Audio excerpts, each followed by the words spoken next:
Hello and welcome to another episode on The Edge of Us. My name is Damilare and today we'll be talking about the edge of money. Oh yes, you heard that right. We're talking about the edge of money and specifically we'll be addressing the question, should Christians invest in stocks, company stocks, or cryptocurrency? And I wonder, you might be thinking, what does that matter whether the Christians or not, or where are we getting at? Well, here's the thing. Considering the recent explosion in the platforms that provide easy, convenient access to investment in the stock market or investing in cryptocurrencies, I just find that I'm hearing about this everywhere.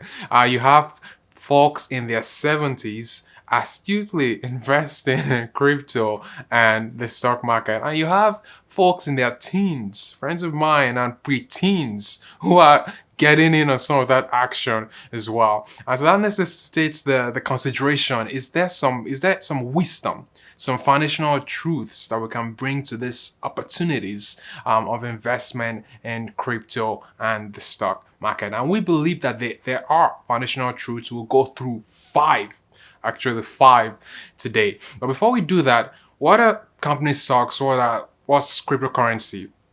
There's a lot of information out there on this topic, so we're not gonna really dive into that and tear that up. But to set the stage, company stocks usually have to do investing in those usually have to do with purchasing shares of a company, some ownership in a company, with the expectation that as that company grows in profitability, as it grows, in revenue and profitability, that the ownership that an investor has in the company grows and appreciates in value as well. Whereas cryptocurrency is a form of money, it's digital money that can be exchanged for more traditional currencies like, say, the US dollars, British pounds, or Nigerian naira. And when people invest in cryptocurrency, they're using those more traditional monies to buy a cryptocurrency with the expectation that over time the cryptocurrency's value with respect to other traditional forms of money will increase. And yes, that's a little weird, but it does happen. For reasons we're not going to go into today. The question though is there some wisdom that we can bring to this increasingly accessible opportunities for investing in the stock market or investing in crypto? So we're looking at five. You ready? Let's begin. So the first one is that you should remember that money is an object tool. Money is just a tool. I should remember that too. Money is a tool that you can use to give something of value or get something of value. But you can also use it to give something that's harmful or get something that's harmful. Let me give you an example. So a parent has a child. They can use money to give them access to a soccer league whereby they learn discipline, they learn about winning and losing, they have friends, work out stress, all of that. But imagine if that parent's child already has an overloaded schedule. There's just a lot going on, and this parent wants them to have all these multiple skills and access to what they, as a parent, didn't have. They could give them access to a soccer league with their money, but actually be giving them harm. So remember, money is just a tool, an object tool that you use to get or give something that of value, but it can also get or give you something that's harmful. Now, number two, investment is also a tool. I like to call it a process tool, whereby you're giving something, not only money, it could be time or energy towards a goal or a mission.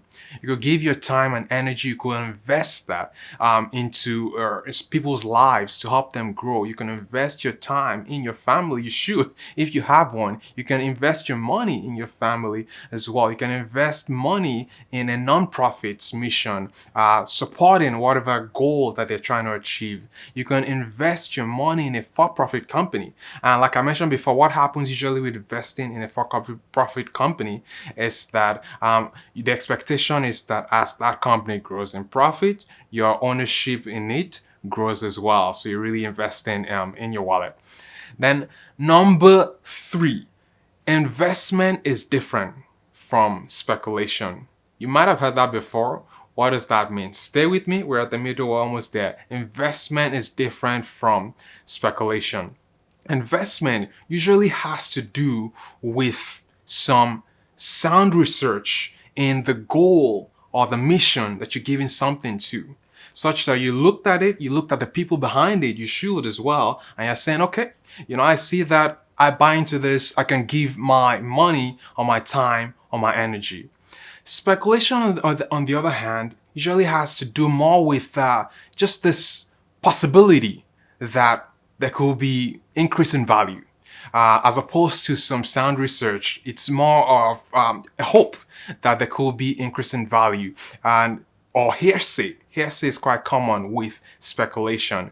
So the question that you should ask yourself if you're already involved, say, in the stock market or in cryptocurrencies is, are you investing or are you speculating? All right. Number four. Number four, comes right off or is very closely related to number three, but still different in that financial investment now, where financial investment is a calculated risk, whereas speculation is gambling. Financial investment, I'm referring to situations whereby you're seeking to make money grow. That often is calculated risk. Why?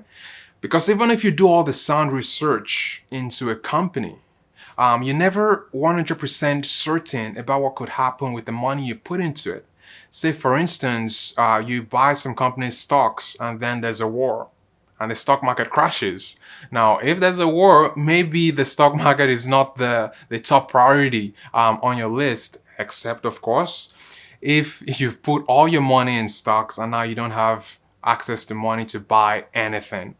On the flip side, with speculation being just this hope that there could be an increase in value, it's actually more like going to Vegas and playing the slot machines, because you know that, hey, you can make money or perhaps you lose money as well.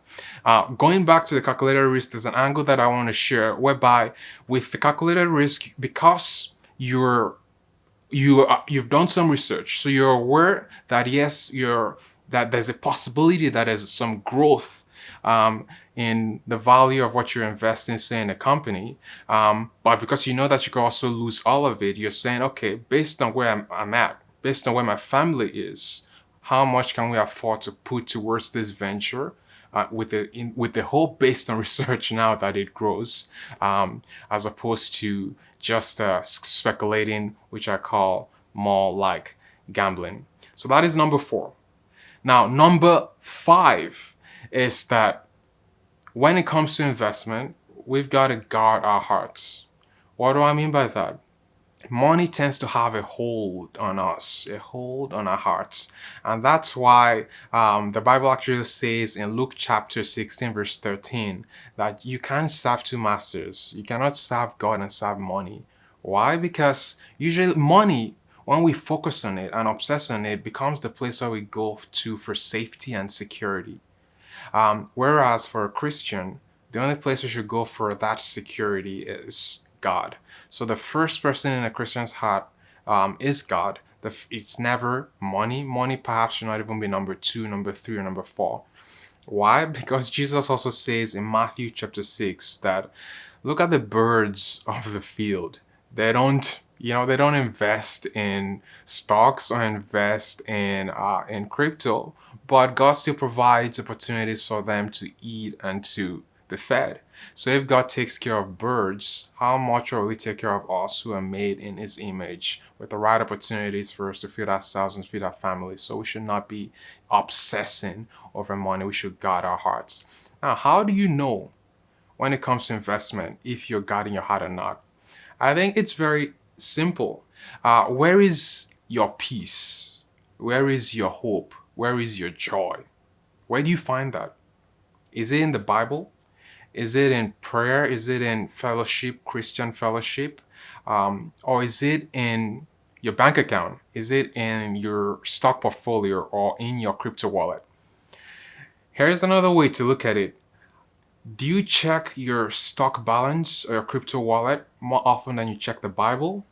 The odds, if you do, the odds are that you are not guarding your heart and you're looking at money for safety, and you're looking at money as the source of comfort and the source of hope.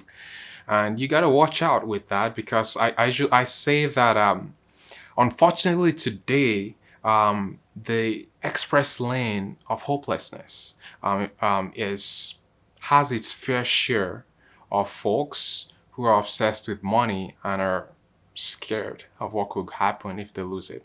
And similarly, even if you're making sound investments, but if you're obsessed about money, what happens when the stock market gets a jolt? There's the likelihood that you could find yourself joining the travelers who are on that express lane of hopelessness, traveling that route. That'll be sad, of course, because especially for Christians, we're called to help people get off that express lane of hopelessness, as opposed to following them on it. All right, so those are the 5 truths that we've just gone through. Remembering money is just a tool that helps us get or give objects of value. Investment is just a process tool, and whereby we support a mission or a goal. Investment is different from speculation. Financial investment to grow money, is a calculated risk, which is very different from speculation, which is more like gambling the slot machines in Vegas. And the 5th one, whatever you do, yes, you shouldn't be speculating, but if you're investing, you should still guard your heart. So to sum all this up, should a Christian invest in the stock market? Should a Christian invest in cryptocurrencies? Let me answer this way. I believe that any investment is fine, so long as you are being responsible to do sound research, such that you're making a sound investment based off biblical principles, as opposed to speculating or gambling or mismanaging money. Because, especially for Christians, I believe that money is just one of the resources that God gives us to have, to steward rightly, to use wisely, on this side of heaven. So there you have it. Thank you so much for joining us on this episode of The Edge of Us. It is our hope to help you live at the edge of your wisdom. Help us all live at the edge of our wisdom, at the edge of our abilities, and in the fullness of the power, the hope, and the victory of God. If you enjoyed this, please remember to subscribe so you don't miss a post, and feel free to share this with a friend. Until next time, goodbye.